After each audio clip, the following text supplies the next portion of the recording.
I'm here at the Nordic Film Days, and with me is Yngvild Sve Flikke, the director of NINJABABY.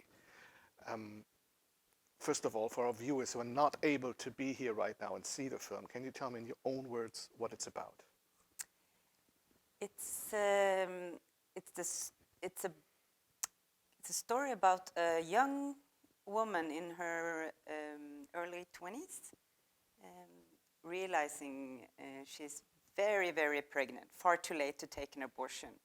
And she has so many ideas of what her life will become and what she's going to do, but being a mother is definitely not on that list.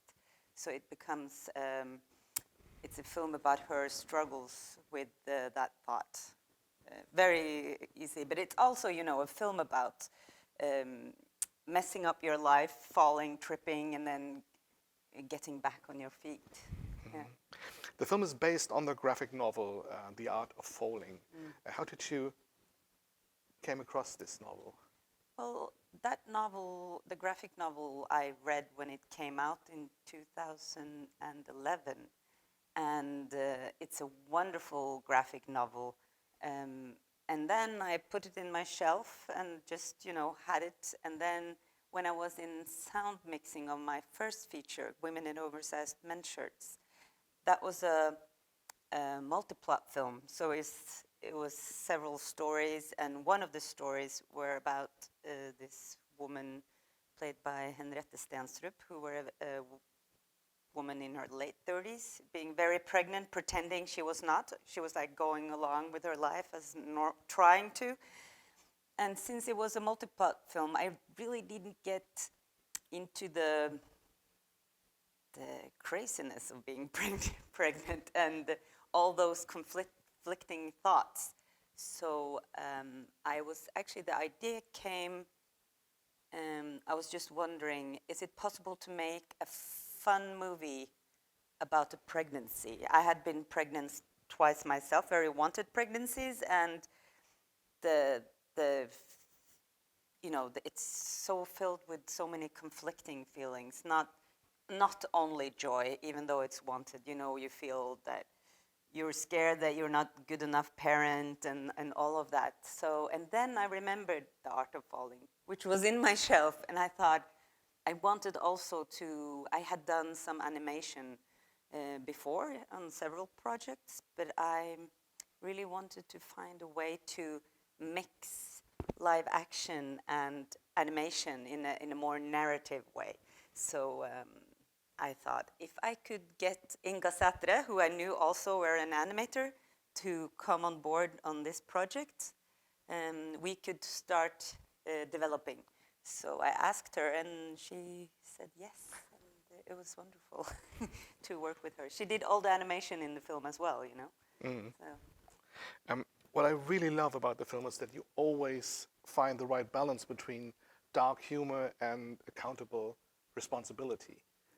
How hard was that to achieve that? I'm so glad you say that, because that was, I really had, you know, to make it say it simply, I had three things that I really wanted to explore in this film, and that was one of them. It was I set out to find the perfect intersection between comedy and drama and seriousness.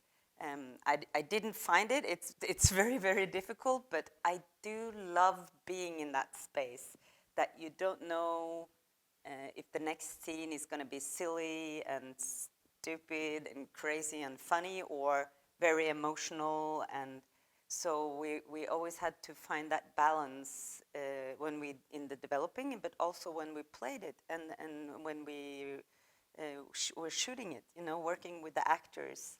And I wanted it to be raw and true, but also when you make comedy, you have to exaggerate and make caricatures. So it was always, and you didn't want to make too much caricature, but you wanted to do some, and then it's always trying to find that balance. And for me, that's also a bit the way life is, you know. Life is filled with both laughter and sadness and tragedy and comedy and all of that. So I wanted to put it in this film as well.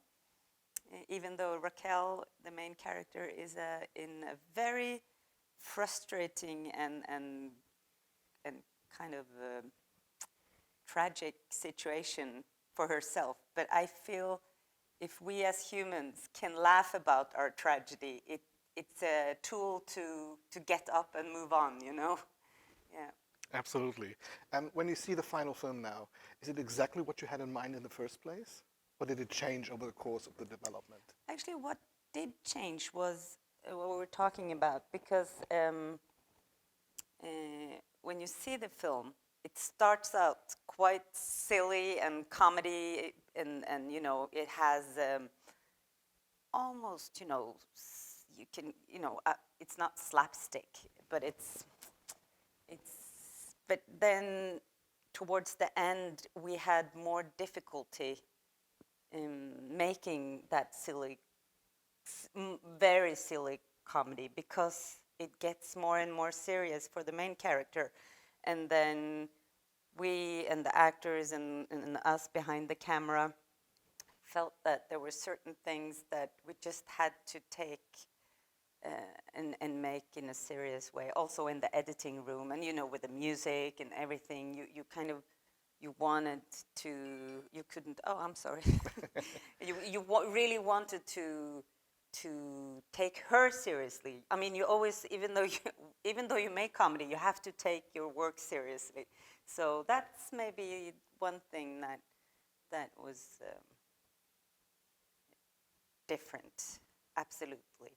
And also, you know, it's always, you have to prepare, and then when you go out and shoot, so many things happens, and I didn't even find the voice of the ninja baby, the animated character, because she, you know, she is an aspiring cartoonist also. So when this caricature jumps out of her drawing book, you know, I had all these voices of him, but it was very hard. I had never made an animated character before, because the animation that I had done before was like cutout animation and yeah, more visual animation, not a caricature. Creating an animated character was difficult, but also very fun. And when you found the voice, it was like, yes. Kind of clicks, you know? Yeah, I think so. I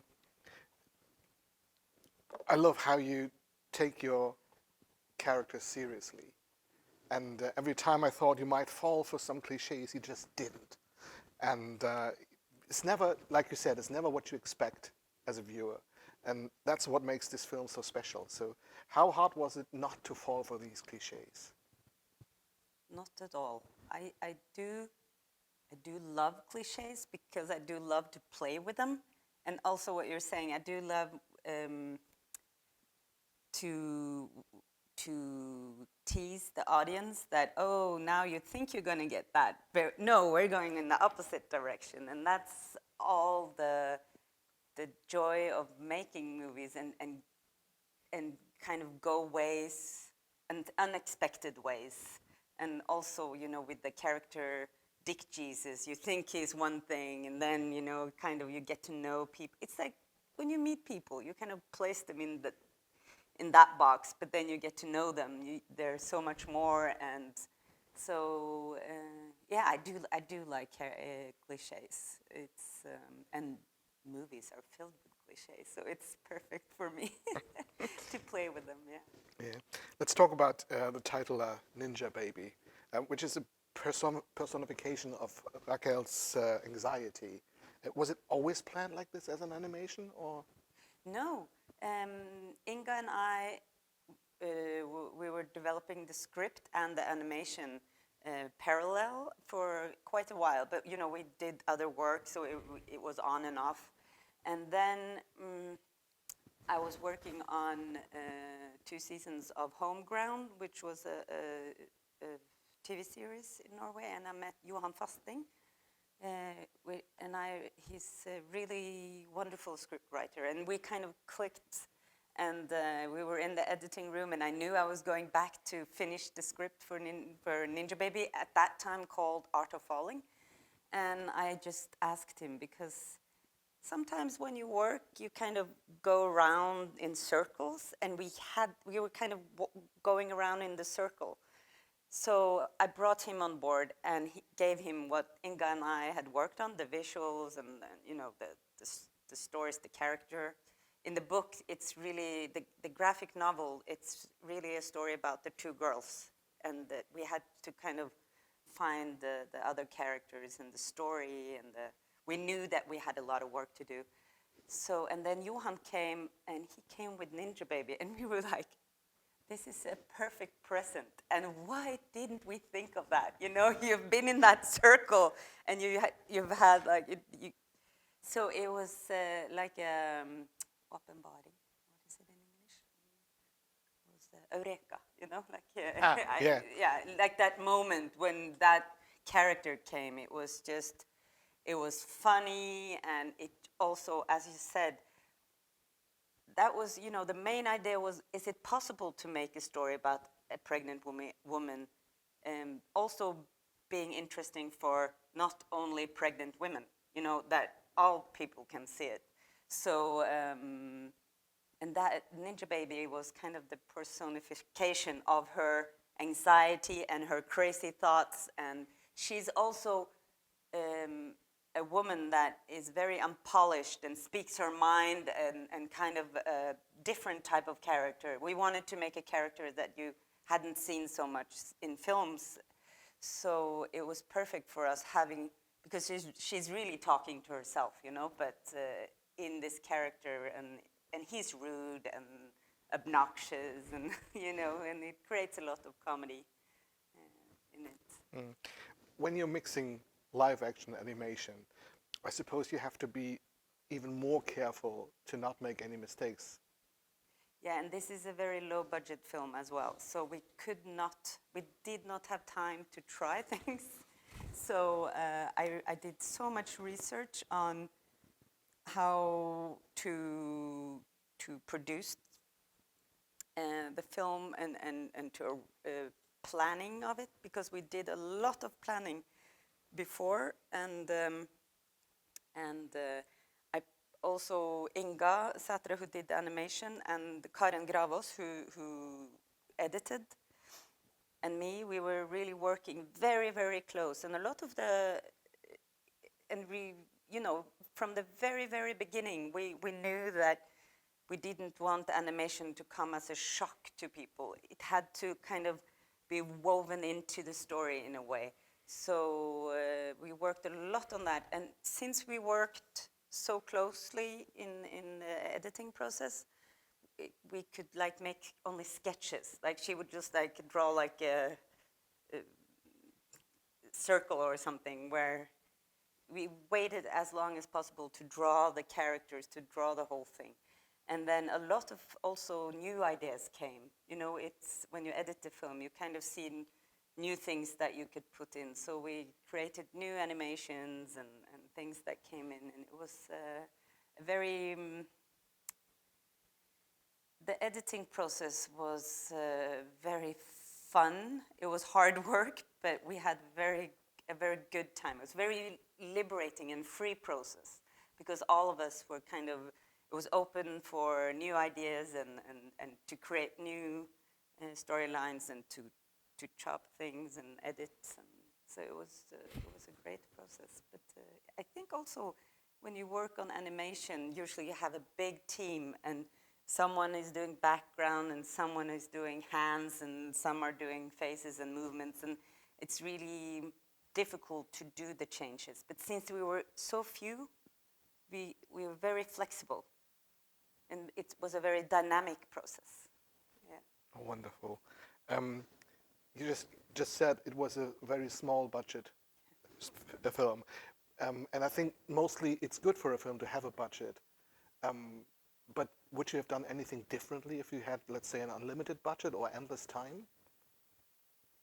No, but I would pay people maybe better. That's a wonderful answer. So, but I really do, for me, I just need the budget limit. This is a film made through a program from the Film Institute called New Ways. It doesn't exist anymore for feature films. But it was such a wonderful program because you got funding based on director-producer team and what you have done before. And they kind of challenge you to try things that you haven't done before. And they challenge you to be brave.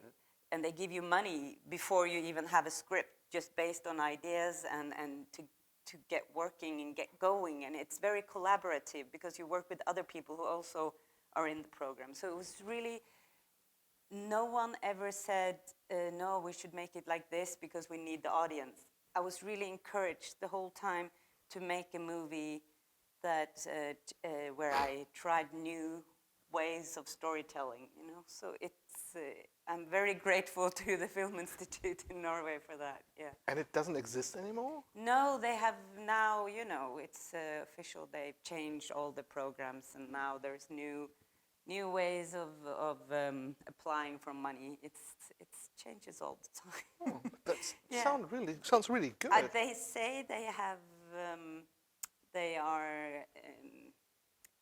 they will take care of that because it's really, we are such a small country in Norway, so we cannot live of selling tickets in cinemas. So we are so dependent on governmental funding. And I do think the Film Institute know that we also need that. So they probably have some ways that you can apply now as well to, if you have some ideas that are kind of challenging and not commercial. But, you know, Ninja Baby turned out to be quite a commercial film as well. You know, it's very accessible, the film. But you never know. You know, some films are just also, it's a tiny budget, but I don't think people notice that much. I don't know. Did you notice? No, definitely not. Christine Guyatorp is wonderful and brilliant, just playing like a. How did you find her? Yeah, she is so great, and she, you know, it was very, you know. The three the goals that I had, you know, mixing animation, live action, and then the comedy and the seriousness. And also, I really wanted to create this raw, unpolished female character. And I think I had maybe 100 different young women into this, and she was just one of them. It's the casting agent. She came with Christina, and you know, she has such a presence. She's very honest, and she's also beautiful in a very normal way. For me, it's a compliment. But she doesn't really. She understood the character very, very well. As you know, she's a graphic designer herself. She really connected to the story and the humor of it, and. For me, that was very difficult too, to find young female actresses who could play the comedy, because when it's about such a serious topic, they very often fall into the drama of it. So making the crazy scenes where she's being a bit loco, you know, Christina just understood it right away, and yeah. So I'm so happy to have been working with her, because she's going to be a star now. I mean, the rumors went quite quick in Norway, and she's been, you know, playing so many movies now. Yeah. The film is being screened in Berlin, and I saw it in Edinburgh at the Edinburgh International Film Festival, and now it's screened here at the Nordic Film Days. But there was one special screening which you told me yesterday after the awards show in Tromsø. Yes, that was our first screening. This was in, you know, Tromsø International Film Festival is it's a great festival in the north of Norway, and the people of Tromsø, I mean, they take off work just to go and see cinema for a week, and it's like this happening, this event, and then Corona came, And so we couldn't have screenings in, and we were also the opening film of the festival, and they couldn't have the screenings indoors, so they said, well, then we'll have it outside, and it's freezing, you know, it's cold. And we were like, oh, and I was worried about the sound, because you're a bit nervous when you first are when you're screening the film for an audience. You always, is everything going to be okay? Is the sound okay? How will the picture? It gets dark very early in Tromsø in January, so you know the light wouldn't be a problem. But they had made in the center of town. They made like you can sit on bunks of reindeer skin, like how do you say, like. You know, and people know how to dress there as well. So people had a lot of clothes and warm things to drink. And then we saw the film. And then after we had a Q&A. And then suddenly, you know, the whole dark sky just opened. It was like northern lights all over. And I come from Trondheim. I've seen some northern light, but this was like all over. It was really, really beautiful. And it was magic. So, and actors were there, and so we were really happy. And the day after, we went swimming in the ocean in freezing cold. I had never done that before either, but we were so filled with energy because we had, you know, and we won the audience prize as well, you know, so we were so happy. Yeah. And you also won a prize yesterday. Yes. We were awarded with the Youth Prize, which Yes. was decided by young people. I'm so happy for it. And I really, because I know this film, you know, I know the film speaks to my age, but reaching out to a younger audience was my goal, to kind of say something and give, because I think that the film is kind of liberating as well, to kind of not be pressured by what other people think. Make your own choices. So I'm so happy. It was such a joy. I came to Lübeck and then I went to the award show, and then I think it was the second prize they called up, and I was like, ah. It was a very, very heartwarming and yeah, very nice. I'm so happy for that. Yeah. A good friend and colleague of mine just watched the film yesterday with her 12-year-old daughter, and Okay. she was just saying, it's wonderful, it's beautiful, I love it. And she said this should be mandatory screenings in like a 10th class in every school. Oh yeah, actually we are traveling now. Inga, who did the animation, does most of it because I don't have time. But that's why I came so late to Lübeck as well, because I've been traveling with the film to high school, to show it to high school students in Norway, and it's so. I've gotten really strong reactions. Both, you know, people are, it moves them, and it's really.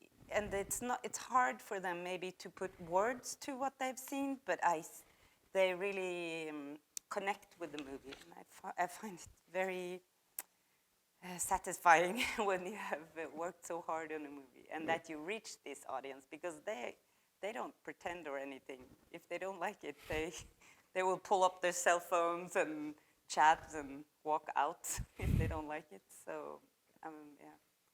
Nice. Exactly. The most important question for me until yesterday was, is there a German distributor? And then you told me that there's Koch Films who picked up the film. So it's coming out here at some point, I think, next year. Yeah, I'm very curious how the German audience will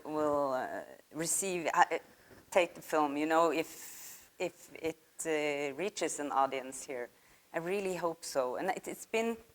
The movie has been traveling a lot, and it's all in Norwegian, but I've never heard anyone say that it's difficult because of the language. But I'm curious, you know, you need some good translation, because they do speak quite fast, some of the scenes, but it's very easy to kind of get the grasp of the story. And I'm also wondering if the comedy comes across, you know, if it speaks to to also a German audience. I'm pretty sure it will. Yes? Yes. Yes, I'm I hope so. pretty sure. Yes. Yes. So what about the future? Is there anything you can already talk about? Any new projects? I'm right in the developing of a TV series for the NRK in the National Broadcasting, and it's I can say it's a political satire, period piece from the 70s.